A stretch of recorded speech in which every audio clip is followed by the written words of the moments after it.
Okay, here's our lesson on number systems for TEJ. If you were in grade 11 last year, you probably saw a variation of this lesson, and this is a review if you're in grade 12. So the binary number system, and the binary number system is a really important numbering system in computer engineering, and everything inside of a computer is represented with zeros and ones. So if you have the number 356, it's represented using zeros and ones inside of a computer. And if you really want to get down to the nitty-gritty, it's ons and offs. So a transistor can have a state of either on or off. And you can either say on or off or 0 or 1. So on is 1 and 0 is off. Each location inside of the computer that can be on or off is called a bit. Bit stands for binary digit. And I should just back up a second and say binary. Bi means 2, and that's where they get the number from, the word from. Decimal is the numbering system that you've grown up with since you're in elementary school or even before that, and it has the prefix deci, meaning 10, and that's because the decimal numbering system has 10 possible characters. 0, 1, 2, 3, 4, 5, 6, 7, 8, 9. If you count them, that's 10 different characters. And as soon as we get up to so 0 is the first one. So 0 is the first one, 1 is the second one, 9 is actually the 10th one in decimal. And when we exhaust all the characters in a numbering system, we have to carry the 1. So after 9 comes 10. In binary, we only have 2 characters. We only have 0 and 1. So after we count 0, 1, well, now we have to carry. So after 1, we have 1, 0. We don't really call it 10. We call it 1, 0. If you call it 10 when you're doing your homework or whatever, that's fine. But just know that it is different. It is if you say 10, someone will assume that you're working with the decimal numbering system. Okay, so we said that each one of those locations inside of the computer that can be on or off, 0 or 1, is known as a bit. Well, if we have 8 of those, 8 bits makes up 1 byte. And you've probably heard of bytes before with computers or gaming systems.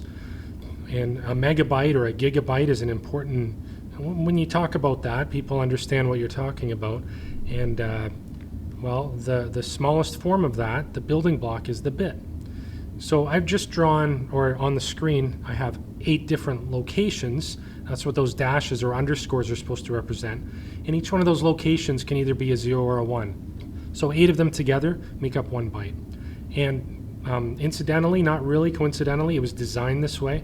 1 byte is enough to store any character on the keyboard, including characters that can't be typed on the keyboard.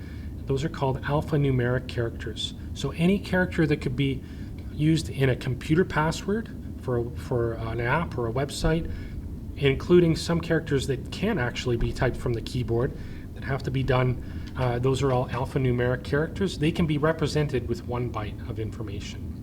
Okay, so inside of the computer, let's say you type out the capital A, Shift A, because your name is Alan maybe, and you want to type out capital A to start off. Inside of the computer, that capital A is represented as a sequence of 8 bits, or 1 byte. Every character is mapped onto a specific sequence of bytes that is unique. Okay, so that's just kind of a history, a summary of bits and bytes. If you're in grade 11, you're seeing this for the first time. This is a table that I'm calling the exponent 2 table. This is going to be an important table that we'll refer back to.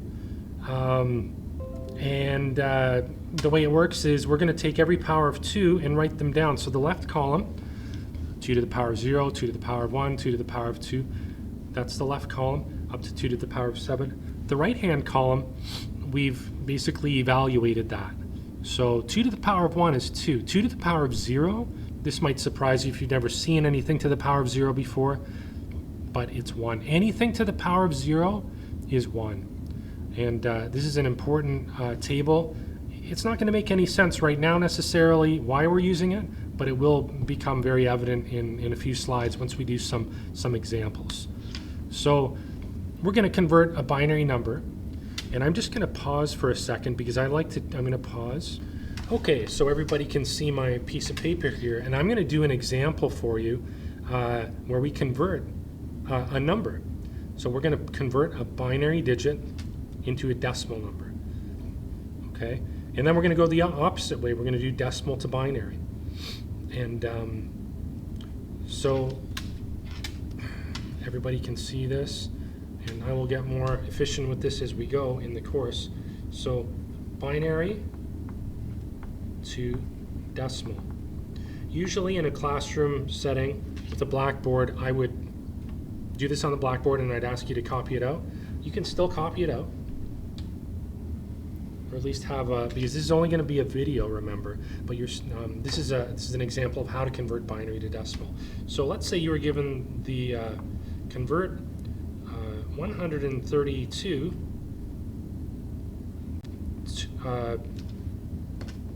I'm sorry guys. Okay, so binary numbers are all zeros and ones.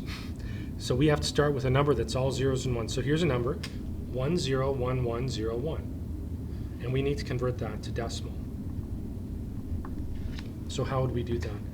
What I'm going to ask you to do is just write out the number again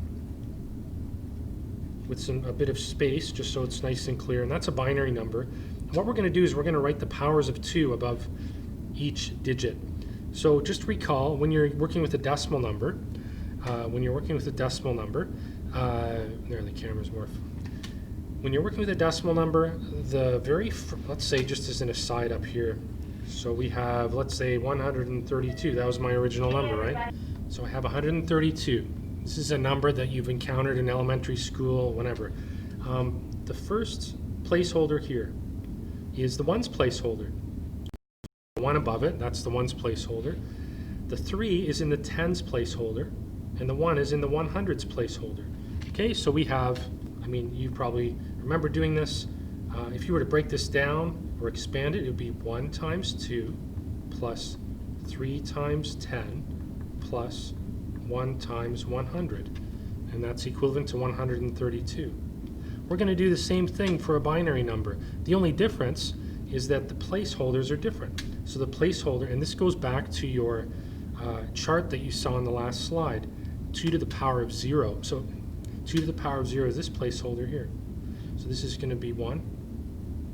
2 to the power of 1 is this placeholder here. So that's 2. 2 to the power of 2, so that's 4. 2 to the power of 3, that's 8. 2 to the power of 4, 16, and 2 to the power of 5, 32.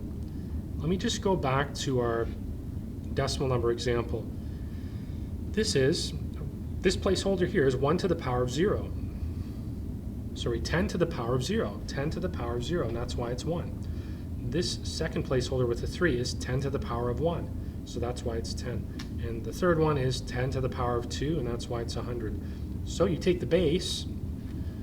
The base in this number here is base 2, so binary is also known as base 2.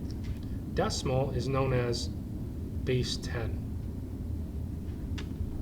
So base 2 or base 10. Base 2, it's 2 to the power of, starting with 0 all the way across from right to left. Base 10, which is a number system you're used to, starts with 10 to the power of 0 and then works its way to the left. Okay, so now what we're going to do, now that we have the decimal equivalents here, we're going to go ahead and multiply them out, just as though we would do in elementary school there with decimal numbers. So we're going to do, well, this is, I'll try to make it look like math class, 1 times 1 plus 0 times 2. There's a quicker way to do this that you'll see soon. 1 times 4 plus 1 times 8 plus 0 times 16 plus, and I want to be consistent here, 1 times 32. So then we'll just add that up, and I'm getting 45 for that. So wherever there's a 0, 0 times whatever, that just cancels out, that cancels out. So it's 1 time, so it's really just 1 plus 4 plus 8 plus 32.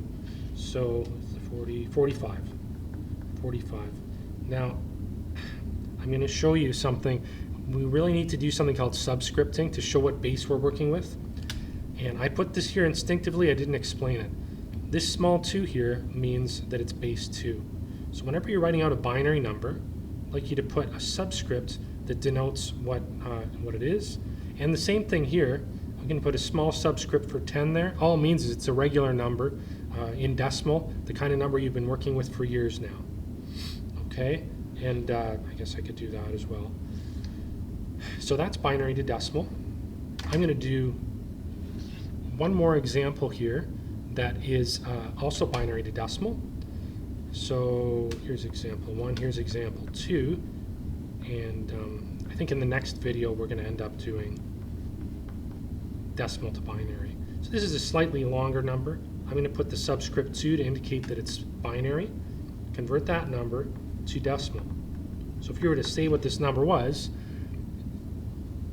there you go, still getting used to the camera.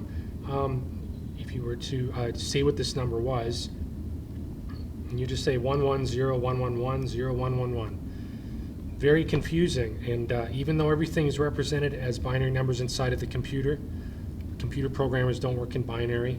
Pretty much nobody works in binary because it's like a foreign language.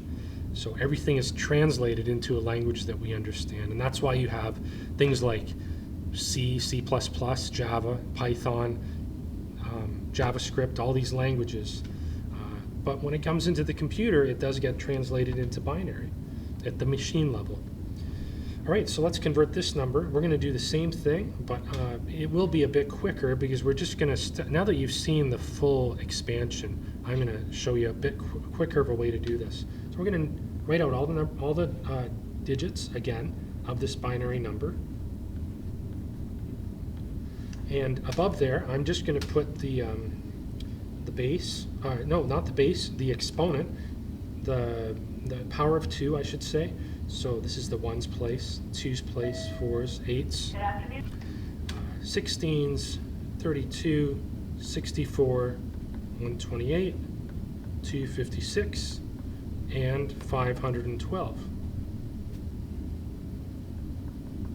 So a quicker way to do this is, well, wherever you see a 0, you can leave that out, but where you see a 1, just write down the placeholder. So we're going to do 512 plus 256 plus 64 plus 32 plus 16 plus 4 plus 2 plus 1. And after pausing the video, and I found out that it was 887 using a calculator and base 10. So that's what the number is in decimal. And that concludes this video. The next one we will be seeing the opposite, and that would be decimal to binary. So hopefully everybody can see that, 887. So those are the two examples, and this concludes binary to decimal.